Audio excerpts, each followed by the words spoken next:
எல்லாருக்கும் வணக்கம். நான் டாக்டர் கார்த்திகேயன். இன்னைக்கு நம்ம ரொம்ப இன்ட்ரெஸ்டிங்கான ஒரு பேஷண்ட் பத்தி பார்க்க போறோங்க. இந்தியால இருந்து வந்திருக்கிற ஒரு வினோதமான கேஸ். அதாவது 37 வயசுல நெஞ்சு வலி வருது. இந்த நெஞ்சு வலி அப்படிங்கறது அவருக்கு காலையில எந்திரிச்சோன்னு வருதுங்க. எவ்ரிடே காலையில எந்திரிச்ச உடனே ஒரு 15 நிமிஷம் கடுமையான நெஞ்சு வலி இருக்கு. அது வலது பக்கம் வலிக்குது. அவருக்கு வலது பக்கம் நல்லாவே வலிக்குது, தொட்டாலே வலிக்குது, பயங்கரமா வலிக்குது. ஸோ இப்போ நெஞ்சு வலி இந்த சின்ன வயசுல வரும்போது எப்படியும் பயப்படதானே செய்வோம். ஆனா இந்த 15 நிமிஷம் கழிச்சு அது அப்படியே குறைஞ்சிடுதுங்க அந்த வலிங்கிறது. மறுபடியும் எப்பவுமே ஒரு எக்ஸசைஸ் செய்யறவர், உடற்பயிற்சி செய்யறவர், அதனால ரன்னிங் போறார். இப்ப ரன்னிங் போகும்போது ஓடும்போது மறுபடியும் கொஞ்சம் வலி அதிகமாகிறது. அதே சைடு அதே நெஞ்சு பகுதியில வலி அதிகமாகிறத உணர்றாரு. இது என்னது அப்படின்னு பாக்கிறதுக்குள்ள, அதாவது இந்த வலியோட அளவுகள் எவ்வளவு அப்படிங்கறத நம்ம கேட்டோம். இப்போ வலியோட அளவுகள் 10க்கு எவ்வளவு கொடுப்பீங்க ஸ்கோர் அப்படிங்கும்போது 4 to 6. 10 அப்படிங்கிறது மிக கடுமையான வலி. அதுல இவருக்கு இருக்கக்கூடிய வலி அப்படிங்கிறது 6 அப்படிங்கிற அளவுக்கு வலி வருது. போக போக இடது பக்கமும் நெஞ்சு வலி வர ஆரம்பிக்குது. காலையில் எழுந்திரிச்சோன்னா இடது பக்கமும் நெஞ்சு வலி இருக்கு. சோ இப்போ அவர் டாக்டர்கிட்ட வர்றாரு. இப்போ டாக்டர்கிட்ட வரும்போது நம்ம பொதுவா நெஞ்சு பகுதியில வலி இருக்கு அப்படிங்கும்போது, அதாவது முதல்ல 37 வயசு அவருக்கு, அதனால நம்ம ஏதாவது அல்சர் தொந்தரவு இருக்கா, சாப்பிட்றதுக்கு முன்னாடி சாப்பிட்ட பின்னாடி வலிகள், வாந்தி வருதல் போன்ற உணர்வு இதெல்லாம் இருக்கா, அதெல்லாம் எதுவுமே கிடையாது அப்படிங்கிறாரு. அப்புறம் இப்ப நெஞ்சு பகுதியில வலி இருக்கு அப்படிங்கும்போது இங்க இதயம் இங்க இருக்கு. ஸோ இதயம் சம்பந்தமான எல்லா டெஸ்ட்டுமே எடுத்து பார்க்கணும். அதாவது இசிஜி எடுத்து பார்க்கறது, அப்புறம் இசிஜி நார்மல், அப்புறம் ரன்னிங், அதாவது ட்ரெட்மில் இசிஜி, ட்ரெட்மில்ல ஓட விட்டு இசிஜி எடுத்து பார்க்கும்போது அதுலேயும் நார்மலாக வருது. அப்புறம் மற்ற டெஸ்ட் எக்கோ எல்லாமே எடுத்து பார்க்கும்போது எல்லாமே பர்ஃபெக்ட்லி நார்மலாக இருக்கு. வயிறு சம்பந்தப்பட்ட பிரச்சனை, அதாவது இங்கே தானே வலி சொல்றாரு, அதனால ஒருவேளை வயிறுல குடல் பகுதியில ப்ராப்ளம் இருக்கா அப்படிங்கிறதையும் பார்க்கறதுக்கு குடல் பகுதியில எண்டோஸ்கோபி போன்ற டெஸ்ட்டுகள் எடுத்து பார்க்கறது, ஃபுல் கேஸ்ட்ரோ என்ட்ராலஜி எவாலுவேஷன் முழுசா பண்ணி பார்த்தோம். அங்கவும் எந்த பிரச்சனையும் இல்லை, நார்மல் அப்படிங்கிறது தெரிய வருது. அடுத்த ஸ்டெப்பா யூஸ்வலா நம்ம பார்க்கறது ஏதாவது அடிபட்டுச்சா, நெஞ்சு கூடு, இந்த நெஞ்சு கூடு பகுதியில ஏதாவது அடிபட்டுச்சா அப்படின்னு பாக்குறோம்.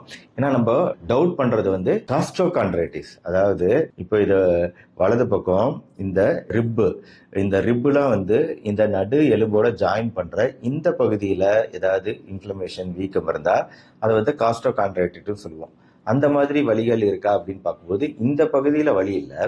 ஆனா அவரை அழுத்தி பார்க்கும்போது, டெஸ்ட் பண்ணி பார்க்கும்போது, குறிப்பா எந்த பகுதியில எங்க இருந்து எங்க வரைக்கும் வலி இருக்கு அப்படிங்கறத எவாலுவேட் பண்ணி பார்க்கிறோம். அதாவது இந்த வலது பக்க வலி, அப்புறம் இடது பக்கம் காலையில எந்திரிச்சோன வலி அப்படிங்கிறது இப்ப தொடர்ந்து இப்ப வருட கணக்குல இந்த விஷயங்கள்லாம் நடந்திருக்கு. நான் சொன்ன ப்ராசஸ், ஹார்ட் ஸ்பெஷலிஸ்ட பாக்குறது, வயிறு சம்பந்தப்பட்ட பிரச்சனைகள் பாக்குறது, இதெல்லாம் கிட்டத்தட்ட 1 to 1.5 வருட காலமா நடந்துகிட்டு இருக்கு.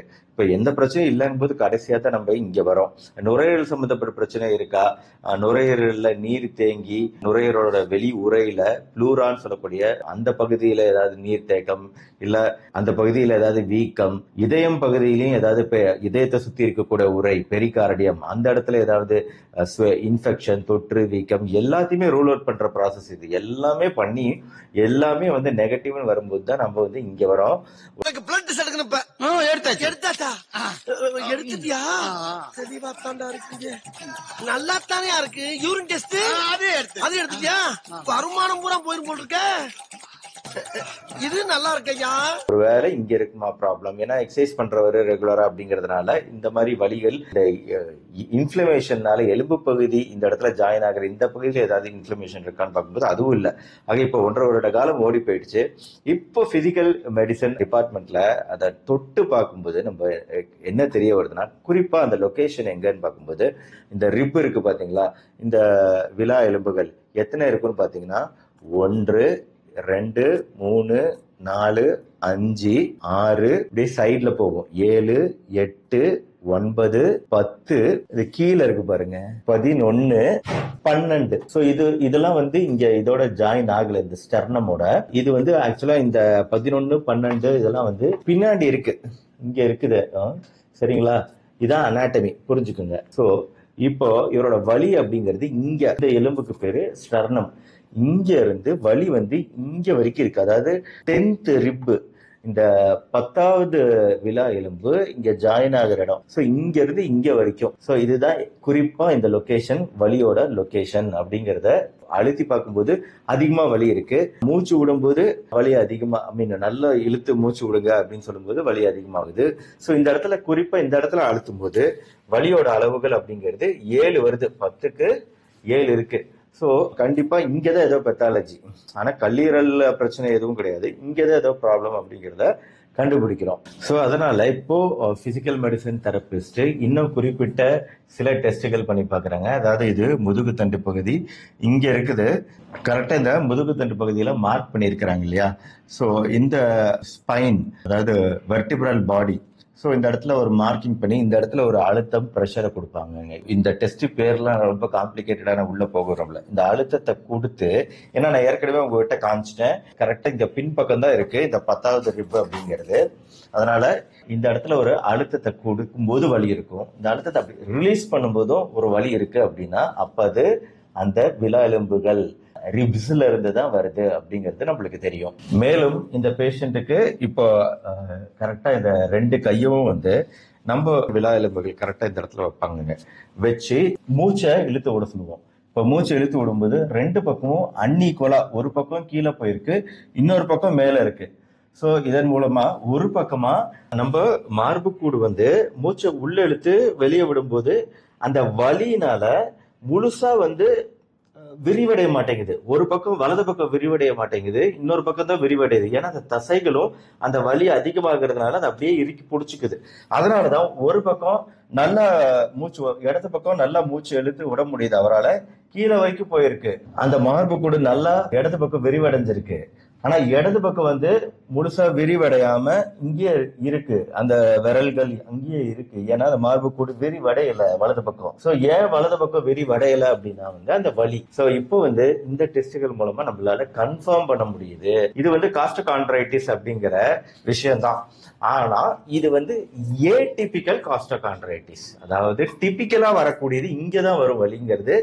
இந்த இடத்துல ஸ்டர்னம் அப்படின்னு இந்த நடு எலும்போட, நெஞ்சு பகுதியோட நடு எலும்போட இந்த விலா எலும்புகள் ஜாயின் பண்ணக்கூடிய இந்த இடத்துலதான் வலி வரும் இந்த காஸ்டோகாண்ட்ரைட்டிஸ்ல. ஆனா இவருக்கு வந்திருக்கிறது கீழே 10வது ரிப் வரைக்கும், இங்க ஸ்டர்னம்ல இருந்து இங்க 10வது ரிப் வரைக்கும், 10வது விலா எலும்பு வரைக்கும் வலி இருக்கிறதுனால இது ஏடிபிக்கல் காஸ்டோகாண்ட்ரைட்டிஸ் அப்படிங்கிற ஒரு டயக்னோசிஸ்க்கு வராங்க. ஆனா இந்த டயக்னோசிஸ்க்கு வர்றது அவ்வளவு சுலபம் கிடையாது. எல்லா விஷயத்தையும் ரூல் அவுட் பண்ணணும். ஏன்னா சில சமயம் ரொம்ப டேஞ்சரஸான பிரச்சனைகள் உள்ளுறுப்புகள்ல இருந்து அது வெளியே தெரிஞ்சிச்சுன்னா நம்ம வந்து இதுக்கு ட்ரீட்மெண்ட் பண்ணிட்டு இருக்கும்போது உள்ளுறுப்புகள் பாதிப்படைஞ்சிடக்கூடாது.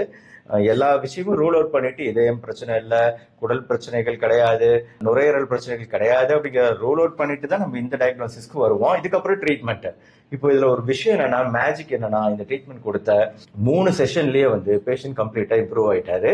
சுத்தமா வலி இல்ல. 1.5 வருஷ காலமா வந்து காலையில எந்திரிச்சோட வழியோட கஷ்டப்பட்டுட்டு இருந்தவருக்கு இப்ப சுத்தமா வலி இல்ல. என் நண்பனை நீங்க குணப்படுத்திட்டீங்க டாக்டர், ரொம்ப நன்றி டாக்டர். பட் அவருக்கு கொடுக்கக்கூடிய மெத்தட் ஆஃப் ட்ரீட்மெண்ட் என்னன்னா ஆஸ்டியோபதிக் மெனிப்புலேட்டிவ் தெரப்பி அப்படின்னு சொல்லிட்டு, அந்த தசைகள் இருக்கு பாத்தீங்களா, அந்த தசைகளை வந்து ஃபர்ஸ்ட் அழுத்தம் கொடுத்து, ஏன்னா ஒரு பக்கமா அந்த தசைகள் வீங்கி இருக்கு, ரொம்ப காலமா வந்து அந்த வலியை வந்து கட்டுப்படுத்தணுங்கிறதுக்காகவே அது இறுகி இருக்கு, முதுகு பக்கம்லாம் வந்து தசைகள் இறுகி இருக்கும். இதைதான் ஒரு பேஷண்ட் இப்ப என்னோட யூடியூப்ல ஒரு பேஷண்ட் கேட்டாரு.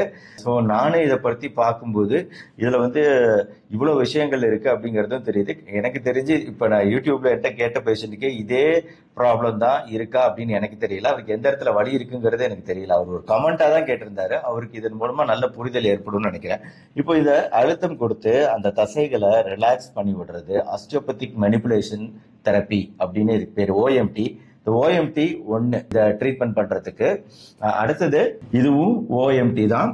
அவங்கள அந்த தசைகள், அந்த குறிப்பிட்ட பகுதி தசைகளை வந்து ரிலாக்ஸ் பண்ணி விடுறாங்க. அப்புறம் இது வந்து soft tissue mobilisation. Soft tissue அப்படின்னா அந்த அதுவும் தசைகள் தாங்க. இங்க என்ன பண்ணாங்கன்னா கப்பிங். பிசியோதெரப்பி கிளினிக்கு போயிருந்தீங்கன்னா இந்த கப்பிங் நீங்க பார்த்துருப்பீங்க. இது ஒண்ணும் இல்லை, பார்த்தா வித்தியாசமா தெரியுது. ஆனா இந்த வாக்குவம் இதை வந்து அழுத்தும் போது இது உள்ளார நம்ம தசைகள் வந்து உள்ள ஏறுது. அந்த தசைகளை தான் நீங்க பாக்குறீங்க. இந்த கப்பை வைக்கும்போது இந்த பகுதியிலையும் பாருங்க, அவங்க அப்படியே ஒவ்வொரு பகுதியா இங்க இருந்து இங்க வரைக்கும் ஆரோ போட்டு காமிச்சிருக்காங்க பாத்தீங்களா? அந்த கப்பிங் முறையில உங்களால இப்ப நல்லா கிளியராவே பார்க்க முடியுது. இது உள்ள நீட்டிக்கிட்டு இருக்கிறது தசைகள் தான். தோலோட சேர்ந்த தசைகள் அது அப்படியே உள்ள இழுக்கப்படுது வேக்யூம்ல. சோ இந்த வேக்யூம்ல இழுக்கப்பட்டு இது அப்படியே ஸ்டெப் பை ஸ்டெப்பா கொடுத்துக்கிட்டே வராங்க. சாஃப்ட் டிஷ்யூ மொபிலைசேஷன் அப்படிங்கிற முறையில அந்த தசைகளை வந்து ரிலாக்ஸ் பண்ணி விடுறாங்க. இததான் வந்து ஒவ்வொரு 3 செஷனுக்கும் பண்ணாங்க. ஃபர்ஸ்ட் செஷன்ல அவருக்கு வலியோட அளவுகள் அழுத்தும் போது 10க்கு 7 அப்படின்னு தான் இருக்கு.